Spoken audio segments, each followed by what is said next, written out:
is to share with you some of our more intimate experiences, because what we shared with you is a big journey, a lot of which were personal narratives.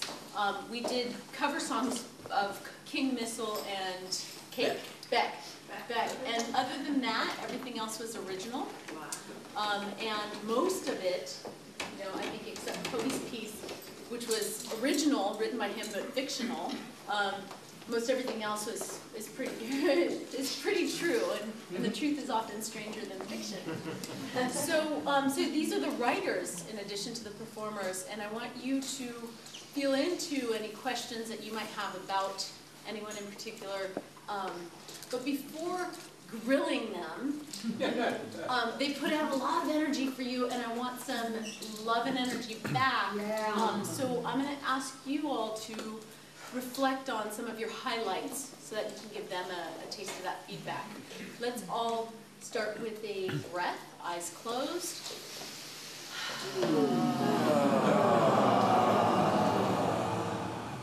And take a few moments centering and reflecting on the show.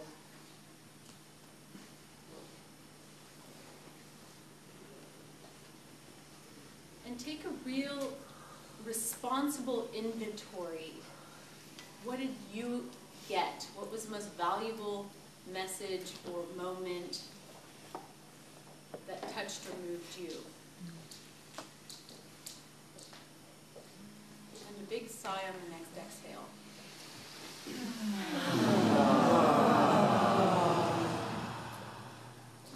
Namaste. So some hands of people who want to share what they got. We've got Daniel, Steve.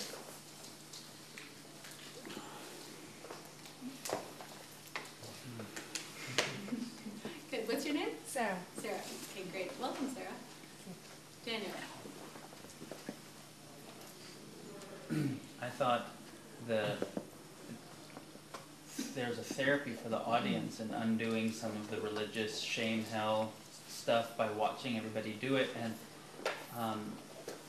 in the piece where Katie and Jen were talking through it, and Jen's like, well, you don't have to kill the baby brother. There's that whole conversation that you could see was so powerful, in Katie's life. The distilled essence of it got to hit everybody who has a little bit of that story running. And when Monique was like, let the doubt go, you're not damaging people, you're liberating them. Like those little distilled essences. And then at the end with hell has been, even though it's just a made up silly concept, it's so fucking scary. And then getting to see the sexy hell that was up there, it makes this new neuronal link for people. Like hell, there's at least another possibility of theme. And I think there's a really neat healing possibility for the audience in getting to watch that. That was the highlight. Oh, yeah. Thank you.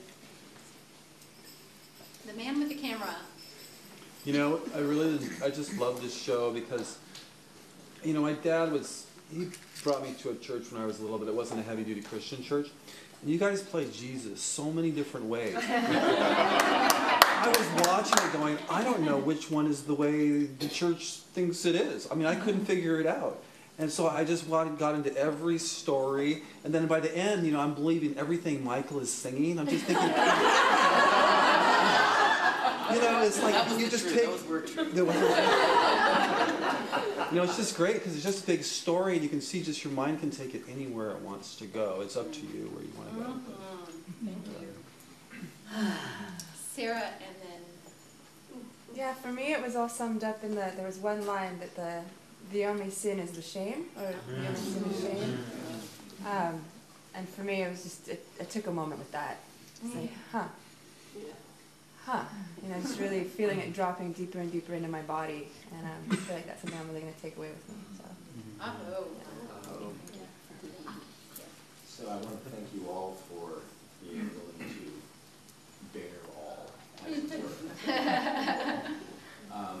Very much emotionally and also spiritually was my experience of it, that ritual in religion and in all of these myths that we have grown up with is just so incredibly powerful.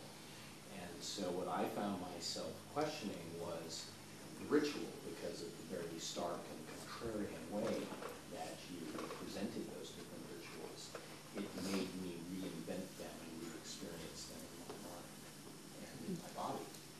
And it brought up for me, I saw Jesus Christ Superstar performed in New York with the Elvis Presley version. And then I saw it in London a few years later with an entirely different staging, which was stark, and I walked out disturbed by it. And in a way, that's what happened for me tonight, was there was a level of disturbance about all of these rituals and all of these things that I've had on my life. And I'm very grateful to you for all of the disturbing. Before we get to Joy, and that'll be our last comment before we hear from the cast, who else felt disturbed tonight? So we know that we've done our job. Thank you. Yeah, Joy. So you gave us this big build-up about it's going to be totally sacrilegious and don't get offended, or you're going to be offended. But like, so I didn't know what to expect, but the majority of what was performed here tonight was just like the most purely blissful common sense. And it was presented in such extraordinary, pure and deep and, oh yeah! You know? And so it hit so many levels of people. Because stuff was happening, and that the conscious mind was going, woo, and the subconscious mind was going, yeah. And like, there was healing at so many levels, whilst being extremely entertaining and profoundly touching. I'm just so proud of you all. It's just so freaking cool. Thank you. Tantra theatres, we're cool.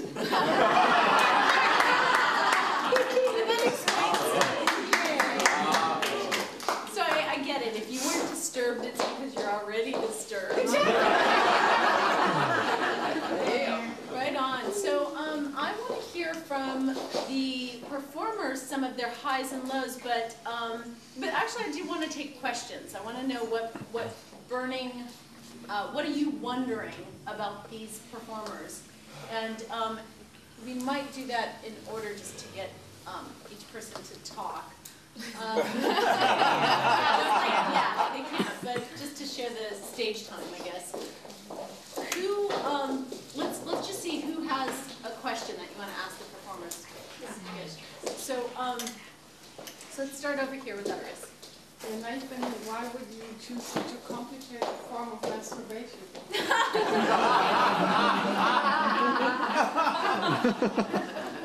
I didn't know what it was. Oh. I didn't have any idea what I was doing. With the rope or with the masturbation? Both. The rope work speaks for itself. How old were you? Thank you. So somebody wants to know how old you are. 30-second, kind of combined. I was 14 to 16, because that was sort of a compilation. Good. So I wanted to check in with you, and if you would share with the audience one of your greatest challenges with this piece. And each of the performers, if you could think about the big challenge for you in your piece. Good time to talk. Learning English?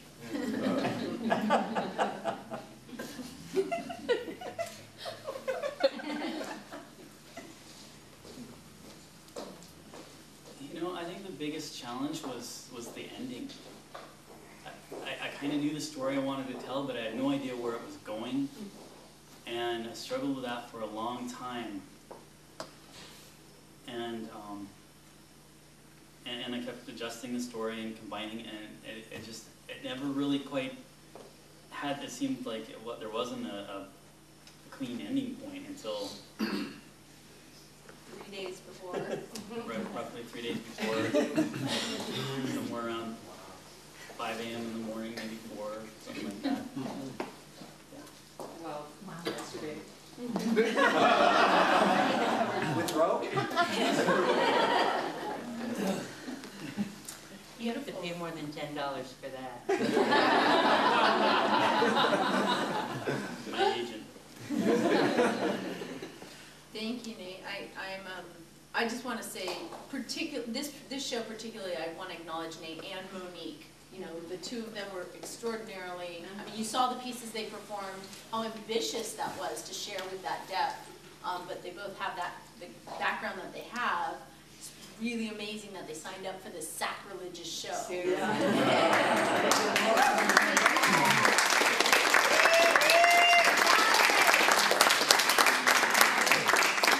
Monique, tell us a little about your experience.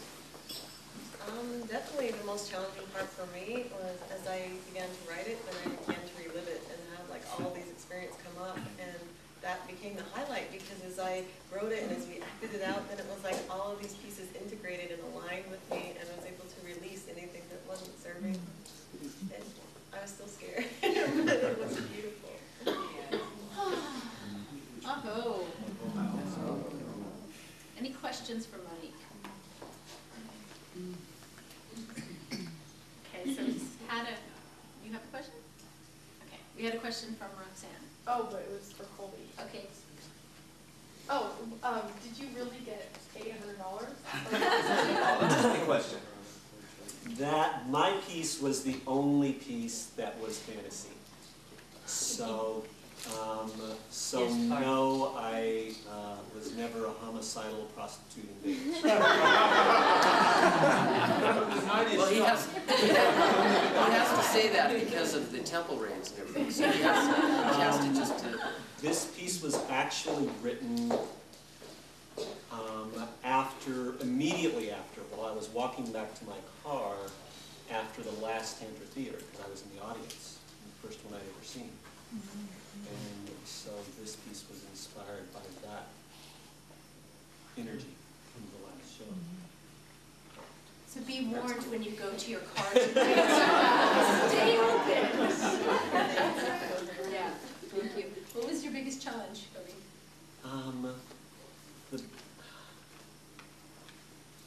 The biggest challenge for me, again, this is a character who is very different from who I am kind of naturally. And when I was in college as a kid, I did a lot of acting, but I hadn't been on stage in probably 30 years. And so feeling that energy and addiction and all that brought up for me.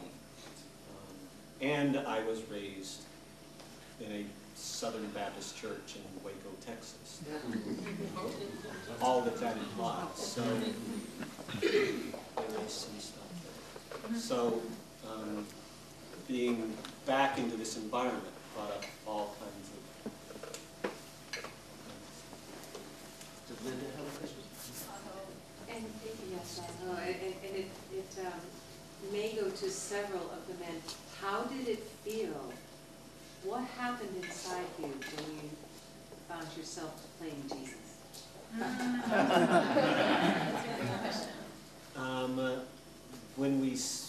As we were going through the show, each one of the men actually had a Jesus part. That's why I said this would go all the way across. A couple of them got moved around, but in Monique's piece, it literally is coming in and blessing what, in our kind of collective opinion, if I can speak for the cast, is what Jesus would do. Here is someone who is seeking the most spiritual act that exists, and if Jesus can't be present in that act, then where can he be present in? So, I mean, for me, it was the most absolutely natural way to play Jesus I'd ever seen written. Oh, nice. How about you, Michael, Jesus man with the wig?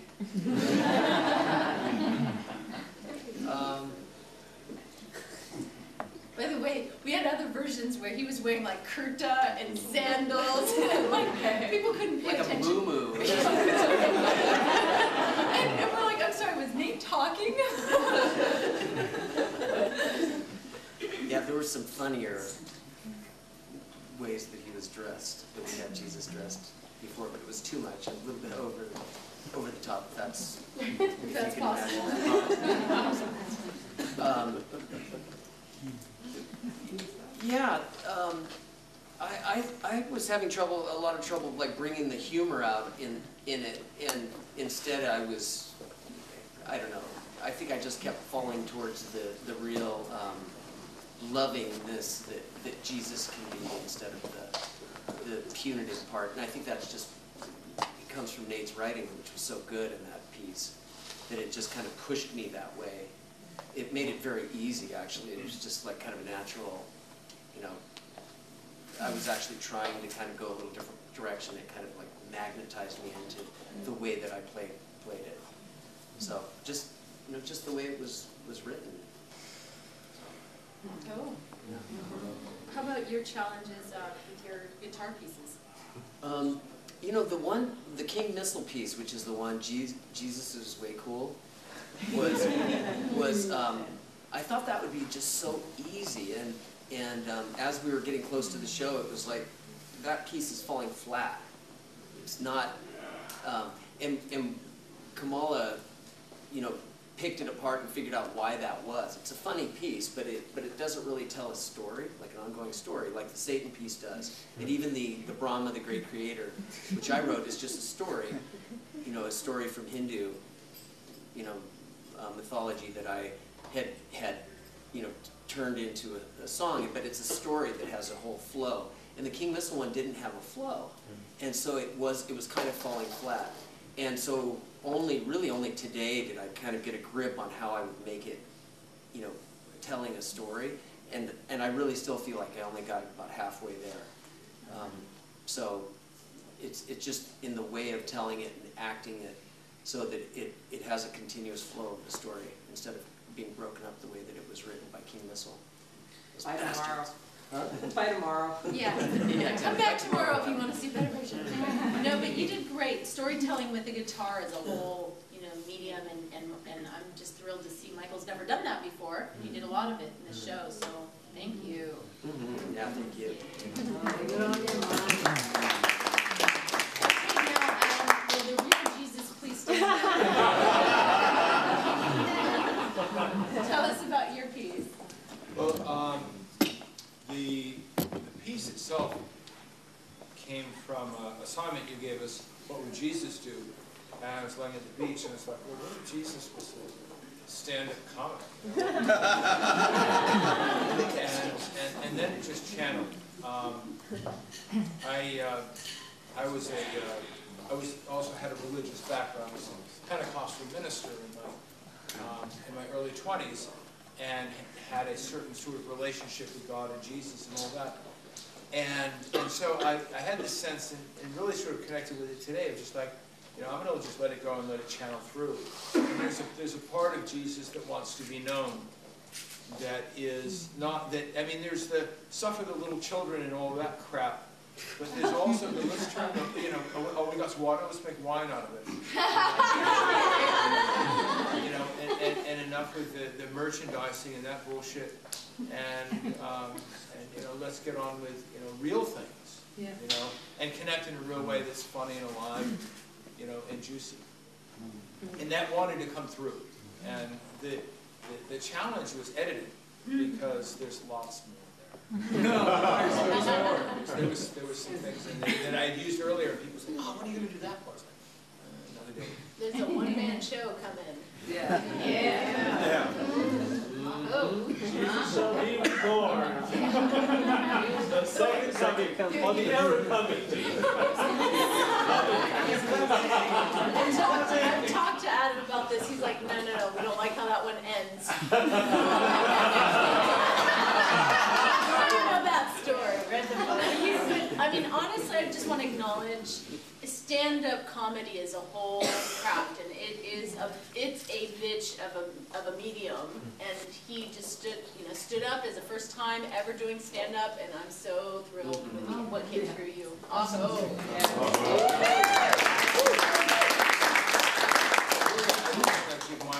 My gratitude to the audience, because it's definitely a flow thing and drawing the energy back. And it was, like we gave a little preview at Palooza, and I got off and like, wow, it was like fucking the audience. That's pretty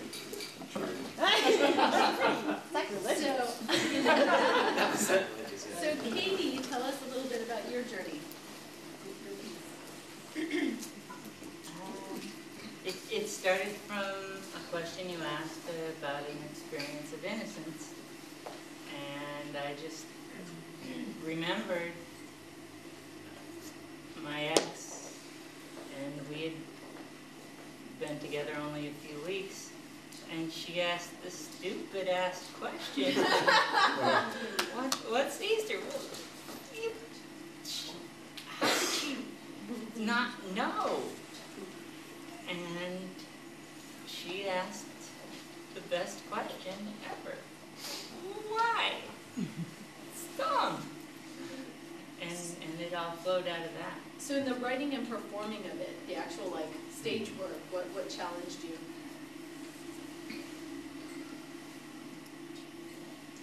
By the way, her I'm kidding. No, I'm not. Her partner, so she performed tonight with a woman who has the flu. And it was really hard. We loved Jen so much, and we told her to stay home because I wanted to do the part. But I wanted to do it too. Yeah, we all did. But yeah, so Jen did that beautiful job this evening, as sick as possible. So love her, and yeah, we're so grateful that she did that. But that obviously, so today, Katie thought she wasn't gonna have a piece to share. So The performing, it's just fun.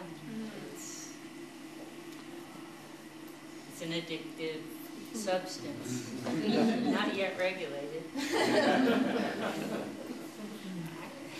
I really had a great time. you did great with it.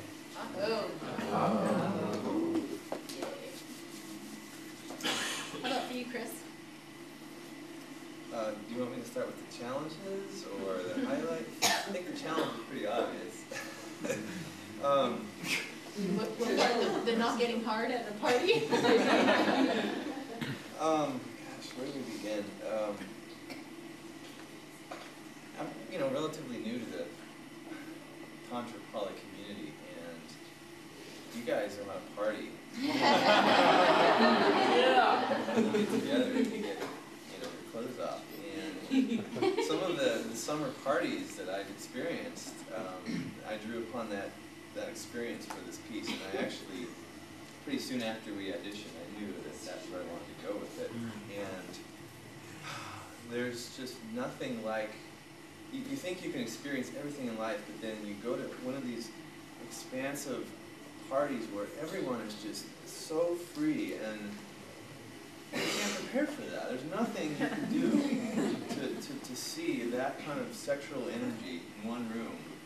And it was just surreal when it actually happened. And trying to take that experience and really put it on stage was, I think I got most of what happened to me there in that situation. But, Did that make you a better singer?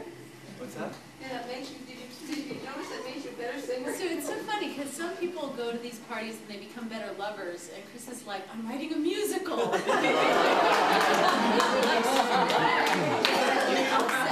can't get direction, but I can sing. And I have to tell you something very special. This is a behind-the-scenes note, and it just makes my heart pitter-patter, which is that Jen, who played his beautiful angel, is actually the woman who actually he had that experience with.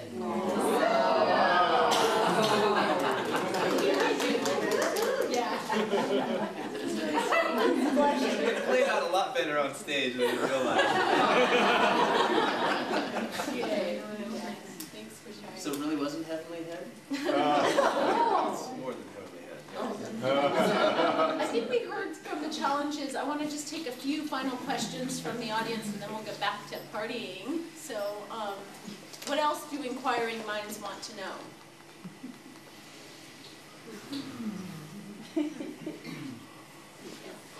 So I'm just curious, I've looked on your website where you sort of trained for this. I'm not quite sure how this all, you become, so did you guys just start, any one of you, did you just start like looking to learn how to be more open, but were you already really open? In that, I mean like easy to... Yeah, Nate, tell us about that.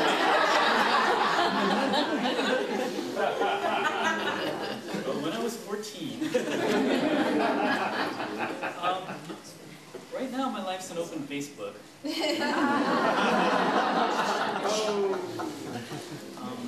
Pretty open, but really for me the opening did start with Tantra Theater about 3 years ago. 2, 3, I don't know. Whichever one Monique dragged me to. And that's where it kind of started for me, is I witnessed somebody else's release their story, and it really affected me, and I started to open up. Before that, I was kind of Republican, Mormon, how I'd been trained, raised.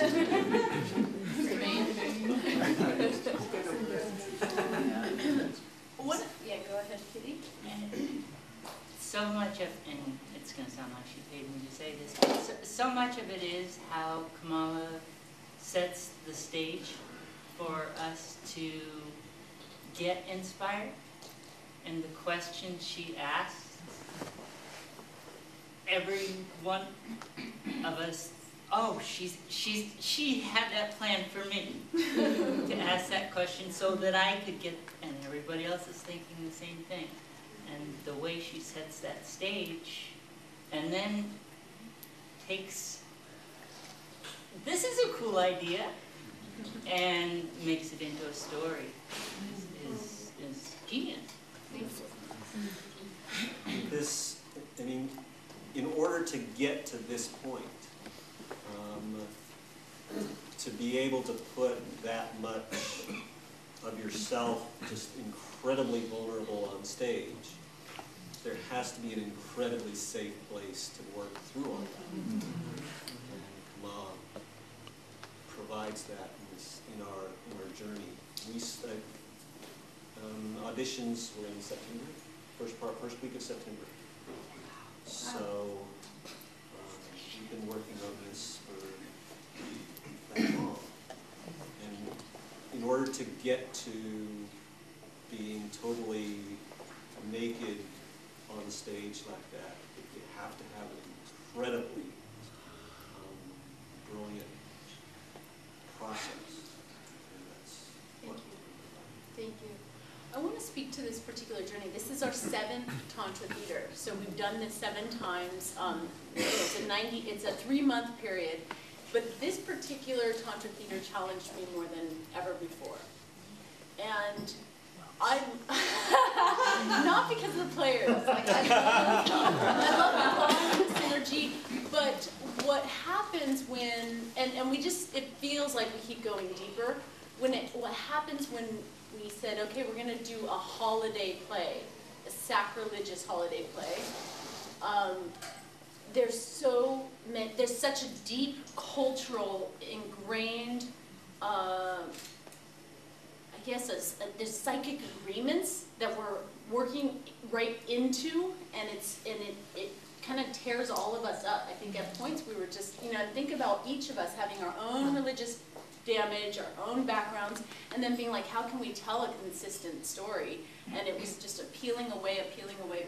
So there's a lot of times when, at various times, different players are like, wow, I'm having a really hard time. Like, I'm okay with my expression, but I'm having a hard time with his expression. And are having to say, it's okay. Your truth does not have to represent my truth. And it's all right if there's, layers and degrees and various paths and practices. So it really was an exercise in tolerance and diversity like nothing I've ever experienced. Yeah, there were a lot of heated debates, you'd say, about how bad we were making Jesus look. And, like we all had different levels of like that's just not right. We can't do that. We can't do that. Can't call Brahma an asshole. I got a lot of shit for that. I was like, can I just call him a bastard? Because, you know, he didn't have a mom and dad, and like, anyway. We had a lot of fun, you know, deconstructing, and ultimately getting to that place of it is all play, and meaning life's a stage, and that everything is sacred. So we're really glad and grateful for you joining us on that journey.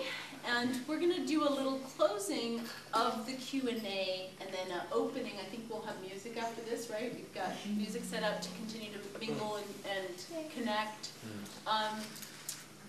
I want to do an Om, if you will hold on to a neighbor. Yeah, connecting in to this beautiful vortex. The desire with this, there's a lot of moving, shifting, healing, and out-healing. And we're going to use this sound to nourish whatever seeds were planted. We're going to use this sound to resonate and to send this loving vibration of possibility out beyond ourselves to everyone we love, and just encompassing the planet. We do this work on the healing and in the highest good of all.